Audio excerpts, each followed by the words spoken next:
everyone, welcome. Today we're actually going to talk a little bit about what we even mean by healthy.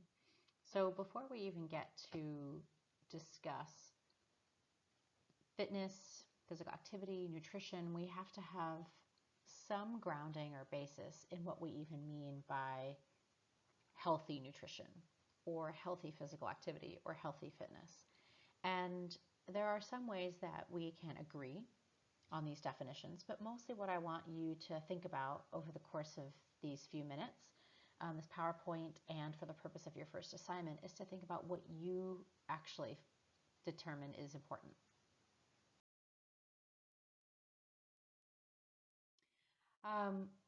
So how do you define what healthy is? What I want you to think about right now is who makes these definitions for you? Where do you get your information from?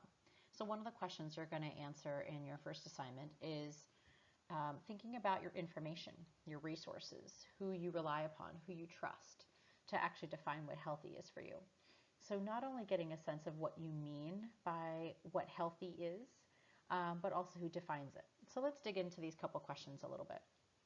What do we even mean by healthy? For some of us, it conjures up an image of a body size. That to get to a certain body size in one way or the other is when we will have achieved health. For some of us, it's longevity, that if I live until I'm 85 years old, regardless of whether or not I am medicated or have chronic health conditions, but if I get to a certain age, I'm healthy.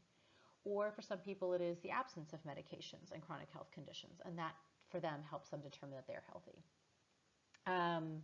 For some people, it is their physical ability and their agility and maybe their athleticism that actually determines whether or not they're healthy, that they may not have any medications or chronic health conditions, but being very able-bodied is critical for them. Other people, their physicality, either in terms of their size or their ability, aren't the parameters for their health. So, when I say all of this, what I want to conjure up for you is that it's not the same thing. We all don't define it the same way, but when there are classes like this, or when we're even in the context of public health, which many of you are in terms of your enrollment in the program, there's this idea that public health has a definition, right? And that we all share this definition in our personal lives. So this class is as much an exploration in what we mean ephemerally by the public health we, and then what you mean in your own life and how to navigate the intersection of that. So this is as much a personal exploration as it is an academic exploration. And so I want those two things to live side by side as we go through this. And I mean, I like to do that in all of my classes, but I would say especially in this one. I like to tell the story. Some of you have already heard this before because there's a lot of people in this class who I've seen before, about my mother-in-law. So she is a nurse. She's been a registered nurse. Well, she started as an LPN, but as an RN for over 50 years. So she's actually been a nurse longer than she's ever been married or a parent. It is absolutely part of her identity. Also keep in mind that nursing at the time that she went through it, nursing school, education, mentorship, all of that is very different in terms of its hierarchy and culture than it is right now. For those of you who interact with nurses, have them as family members, or are working in nursing yourselves. She is someone who she considers herself very healthy. She's in her mid-70s. She can walk, but very short distances, about 100 yards before she's done. But walking around the house, walking up and down stairs is very difficult for her. She wears shoes in the house because it's part of keeping her stability. And she's done this for as long as I've known her, over 20 years. So this isn't necessarily a development of her 70s. She takes about 8 different medications, has a number of health concerns that she has managed also, not necessarily in her 70s, but for most of the time that I have known her. But she considers herself very healthy. Now, someone might hear that, like, you may or may not think so, right? This is absolutely no judgment on whether or not she considers that or whether she actually is healthy. She considers herself very healthy and says it all the time. Because her definition from working in hospitals for all or most of her career, let me move myself over here, is that if I am not bedridden and in a hospital and more importantly, not needing to be ventilated or provide, like sort of acute and chronic care for, like in the ICU, then I'm healthy. So why I tell that story and why I share it in all, in my public health classes and social dimensions of health in health policy classes is because to me it really illustrates that there are so many ways that we all define this thing, this word healthy for ourselves. And that I want that this particular frame that you recognize in yourself to be the container in which you filter this information over the course of this quarter and really start to filter through it. To figure out like, oh, I think that this is important to tag on to, like, when we get into nutrition and physical activity and fitness, because I believe that those things contribute to my better health. But what happens if they go away? What happens if you are no longer able to be physically active, either for a short period of time or forever? Are you healthy? What if nutrition that gets photographed and put all over Instagram is not available to you? Are you healthy? We talk about these things in social dimensions of health too, and so some of you have been part of that discussion or have thought about this before, but I want you to give it really, really a lot of consideration and a lot of depth of consideration for the purpose of this class, because I want you to question the information that I'm going to share with you this quarter. I want you to come out at the end of this quarter thinking that nutrition, fitness, and physical activity and in their contributions to health, and we're going to talk about sleep and stress and mental health too, is great. That you don't actually know anything. And that should be the purpose of higher education, is that we make you question things and critically think about things. So this is what I want for you about this, and as it pertains to your own health.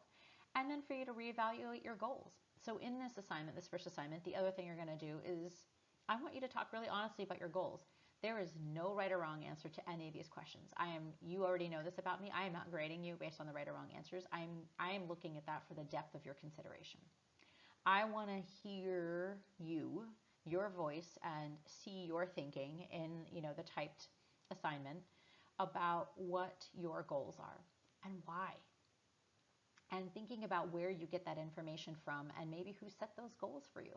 Because the other thing is, culture, our race, our ethnicity, our families of origin play so deeply into our concepts of health, and that's where a lot of dissonance comes from. I have a lot of conversations with family, specifically around food in my clinical practice. Being in the kind of practice that I'm in, people often want to talk about like food and like optimal nutrition, and there is a lot of disorder and disordered eating and disordered thinking, for lack of better phrasing, around food and the idea of eating healthy, like that idea of eating clean, whatever the heck that means. I really, really want to get at that this quarter. Like, let's get rid of eating clean, for real. And people are desperate for it because they feel like it's going to harm their children in some way if they don't actually do something about it. So I really want you to think about what your goals are and why. And maybe to consider, possibly by the end of the quarter, you don't have to discard your goals, that at the end of the quarter, maybe that goal isn't serving you. And maybe not only is it not serving you, it could actually be contributing to your poor health or to becoming a barrier to you getting that, achieving the kind of health and wellness that you want. There are a couple of videos that I've put online for you guys to consider some of these as well, and I really would like you to watch them before you complete your assignment, or maybe type up your answers and watch them, and then possibly you might make some changes so that you have something to consider in addition to what I'm sharing with you right now. Other things for us to think about is who decides what's healthy. So a lot of the information that we have about physical activity and yoga and green vegetables or protein or keto, where does that information come from? I really want us to challenge our sources. A lot of it comes from research and evidence that we find in databases that are peer-reviewed and through methods that are peer-reviewed and generally rigorous in terms of their application. But as many of you might actually have already considered in your conversations in your research methods classes, and then I do this with nursing students in the research class that I go with them, is there is bias in research. Even to the point of, what kinds of questions are we asking? Who asks those questions? Who gets funded? And very often there is little to no cultural nuance around this research in terms of, just intercultural awareness and race and ethnicity and even to some level social dimensions of health in terms of access to food and food scarcity. So when we talk about the evidence around nutrition, it's like, evidence says if you eat this in this way, you will be healthy. There is a lot of bias, honestly, and there are a lot of problems with the kind of research that gets to get done and the basis for that. So we'll talk about this a little bit more as we get into the nutrition piece, about biochemical nutrition being really different than sociocultural nutrition, and its pertinence to health and outcomes. Because the way that we eat in our social circles, in our family, in our communities, some people might look at that food and be like, that's not healthy. That's all fried, or it's heavy, it's greasy, it's oily, and nutrition information says that non-oily food is healthy. Who does that exclude? Whose food does that exclude? Whose family does that exclude? Whose community does that exclude? And eating in community with your family, there's nothing like it. I mean, for those of you who've had a chance to do it, I mean, like eating the food of my family, with my family, prepared by my mother, it's incredible. But what if she fries that okra? Is it no longer healthy? Would I have been better eating raw kale for my health benefits?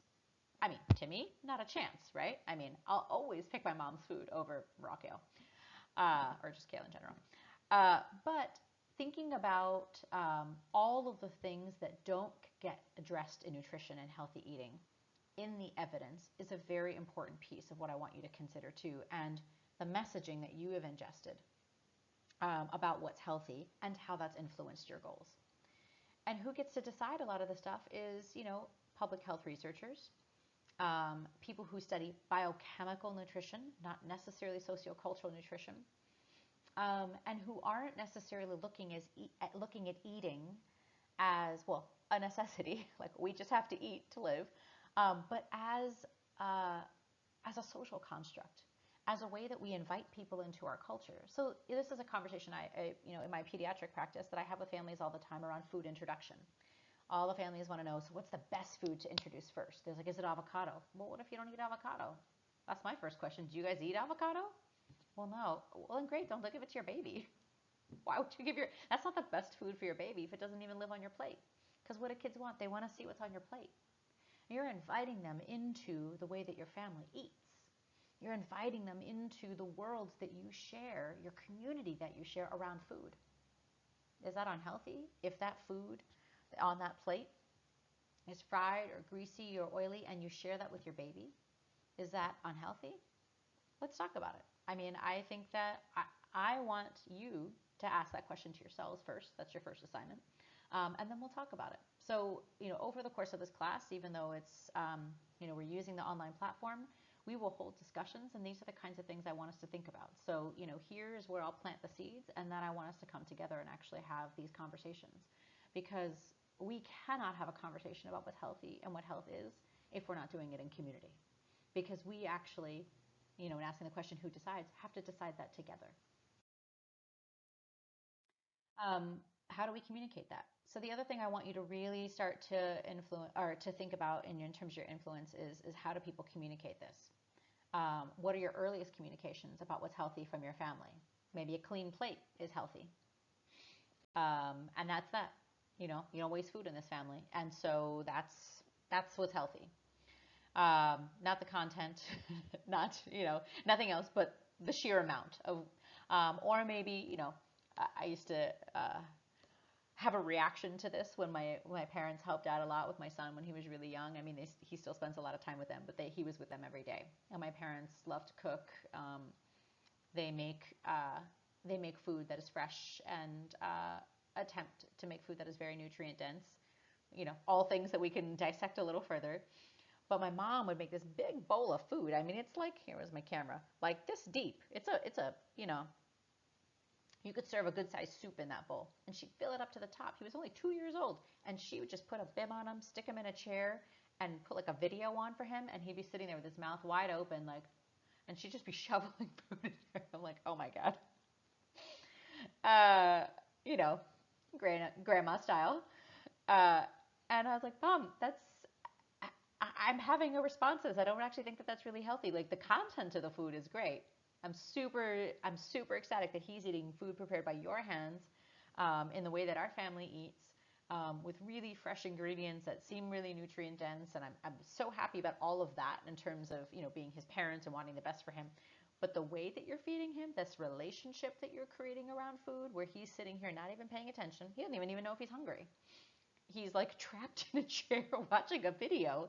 I'm like, I, I don't know about this relationship that we're creating. So, really think about how messages about health in general, not specific, I mean, some of my examples right now are about food, but thinking about health in general. So whether it's your physical activity, whether it's food, whether it's sleep, whether it's mental health, whether it's stress, how are those messages communicated to you, and who do you believe? Um, who gets left out? So whenever we distill things down to messaging, right, and we're seeing this with public health times 1,000 as it pertains to vaccines or a pandemic, that anytime we create a message, there are people who inherently reject the message, either because they don't like who's saying it. That's one piece. It doesn't match their value system. So one of the videos that I have posted for you guys is to really, to think about the value systems that you hold, where'd you get those from, and how things, if they don't speak to your value system, honestly are more likely to be discarded than things that do. Even if the thing that matches your value system might be, I don't want to say not right, but like less rigorous maybe in holding up to scrutiny, uh, by research, but also by communities and just human existence. Um, so just thinking about who gets left out of all that messaging. Well, typically, if we have certain people who are creating the messaging, they're usually creating it to people who think like them or who are reflections of them. So when we think about who comprise most of the academics and who are asking the questions about biochemical nutrition and what they're studying, they might study food that they eat. They might not study foods that other people eat in other parts of the world or even in parts of our country. Or they might create messaging that demonizes the food of other cultures. So really even think about this, like I think about this in terms of the Black American experience and how so much of the food that, call it a stereotype, but that is associated with Black American culture is, soul food and stuff that is rich and fried and butter and lard and pork and how so much of that, almost all of that, is denigrated by our research in nutrition. Who gets left out of that? Messaging about healthy eating. That eating the way that, again, these are all types. This is not even remotely how everybody eats all the time. The eating in the way that your family may have cooked your whole childhood is not healthy. That you are never fed a healthy diet by the people who care about you the most, by the people who are most invested in your nutrition and your well-being. They actually fed you poorly. I mean, just think about that messaging and what that's like to receive that kind of message from all the powers that be. The same goes for sleep.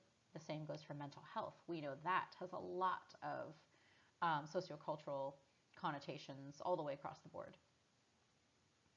The same goes for physical activity, that what kind of physical activity is prized and not, and then also how some of these things relate to body size. Theories of change. So there are a lot of different theories of change. I won't go into every single one of them right now. But one of the things that I want us to explore over the course of the quarter, and we'll kind of weave this through, is what kinds of messaging gets people from point A to point B. Because now there's so much information, and I'm having you critically appraise the information and cast a lot of doubt upon that information. What makes someone even motivated? So there's a whole field of study called motivational interviewing. The idea is partly to get curious about what people's stories are, what people's goals are, how people learn, how people have made change in other arenas in their life, what their pain points are. You know, at what point will the thing that you're doing that doesn't serve you be worthy of change? How miserable do you have to be? Or how much in pain do you have to be? Hence the, calling it a pain point. And is that the way that everybody makes change? So think about the way that a lot of information about health is conveyed. It is very often conveyed in a fear-based model with the idea that we are speaking to your pain point. When we threaten you with a short lifespan, when we threaten you with suffering and living in an ICU on a ventilator, when we threaten you with disability or neurologic damage, or physical impairment in terms of being able to breathe properly for the rest of your life without assistance, maybe that's when people get scared. Or maybe when we threaten you with, you could leave your kids behind with no parents. You could leave your partner behind with, and a widow or a widower, your parents might outlive you. That is very often the messaging of the healthcare system and the medical establishment. And so think about how then not just the information is created and who gets left out, but then how do we leverage that information to get people to, quote unquote, do what we want and achieve better health. The way that we communicate that is predicated upon all these other things that I've already mentioned. We have to have some commonly accepted definition, and then some way that we get that information to match that definition. And then we have to communicate it in a way that recognizes that human beings will respond to the same thing, except that we know that we don't, right? I mean, look at what's happening right now with the pandemic and the masks, is that clearly we are not responding to health information in the same way, right? That's a problem that we have not solved. And some of you are getting to do this in other classes. We've done some projects with this in health policy, social dimensions of health. Some of you are in the HEP curriculum, are playing around with healthcare messaging and what actually gets people to change.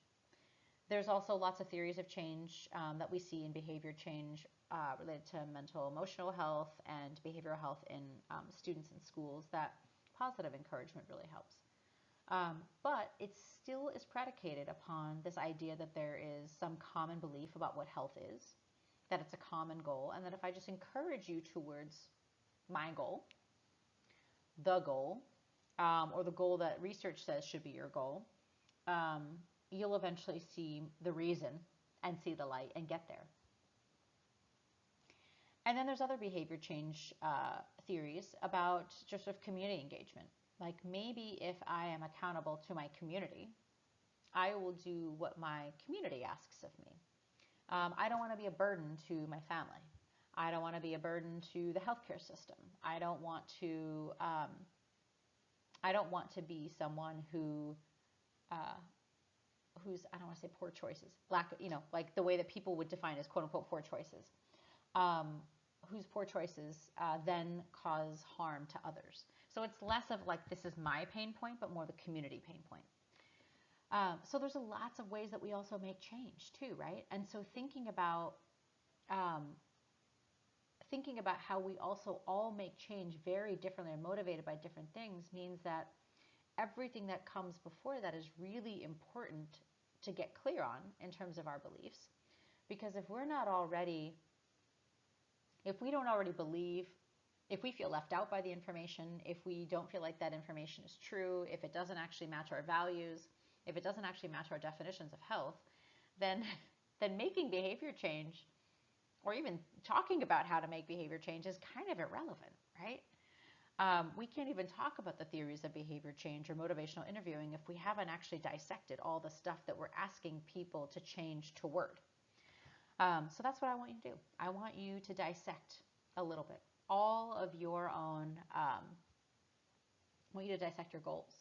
I want you to dissect why they're your goals and where you got that information from and what you believe about health. I want you to dissect what your barriers or your obstacles are, and it might not be that you are the barrier or the obstacle, but rather that the goal that somebody has set for you doesn't actually match your values. And maybe what needs to happen is that there's a better match between your value system and your goals, and then the behavior changes like that. It may not be so hard when it doesn't feel like you have to struggle against it. So these are all things for you guys to